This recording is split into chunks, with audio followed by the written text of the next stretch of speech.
Yesu alikuja ambaye alijitoa nafsi yake kwa ajili ya dhambi zetu ili atuokoe na dunia mbovu iliyopo sasa.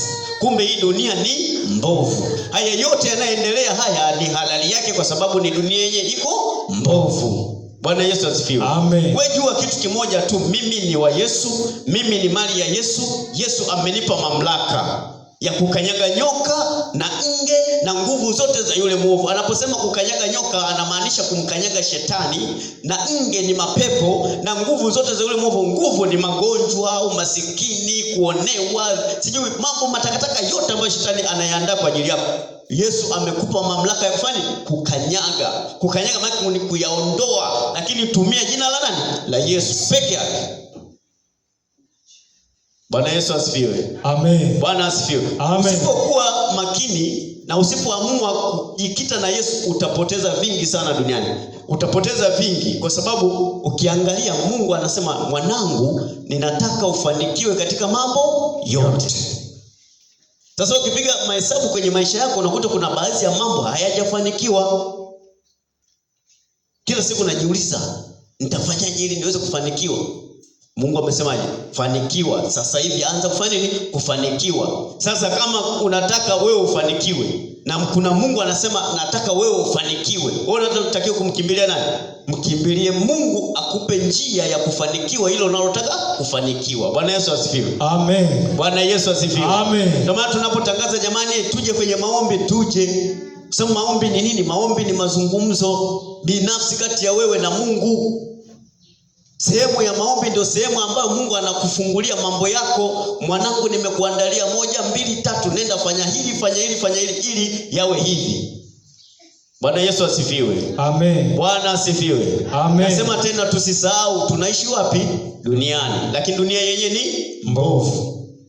Tena anasema iliyopo sasa. Maana hata mwakani ndio itakuwa mbovu zaidi kuliko sasa.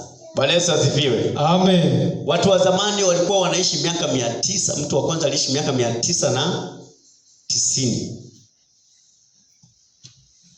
Dhambi zilipozidi Mungu akapunguza miaka.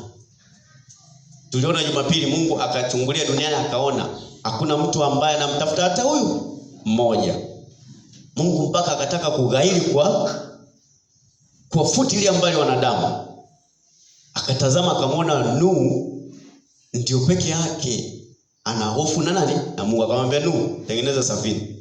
Itakuokoa wewe na kizazi chako. Bwana Yesu asifiwe. Amen. Wakati Nuhu anatengeneza safina imekwenda miaka mingi sana.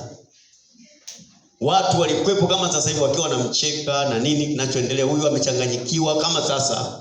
Sisi safina yetu sasa hivi ni nani? Ni Yesu Kristo. Bwana Yesu asifiwe. Amen. Bwana asifiwe. Amen. Mungu alimuonyesha Nuhu kitakachotokea. Akamwambia wokovu wako wewe, tengeneza safina, utakaa ndani ya hiyo safina. Kwa chochote kitakachotokea wewe utakuwa juu ya hicho. Bwana Yesu asifiwe. Amen. Siku ya mwisho neno la Mungu linatuambia Yesu atakapokuja hii dunia yote na vyote vitafanya nini? Vitakimbia.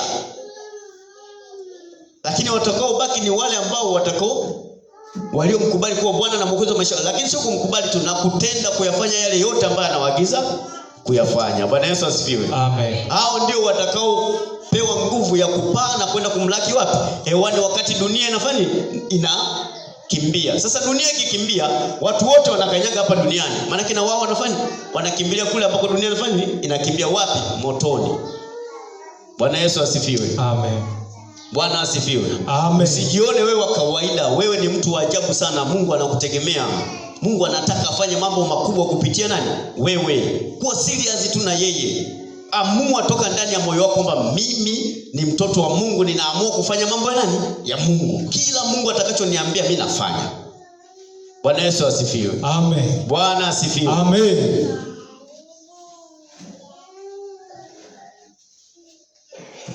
Na kunaga mtu ambaye amewahi kuongea kitu ambacho hajasikia. Ndio maana tunasema jinsi ya kusikia na kusema habari njema.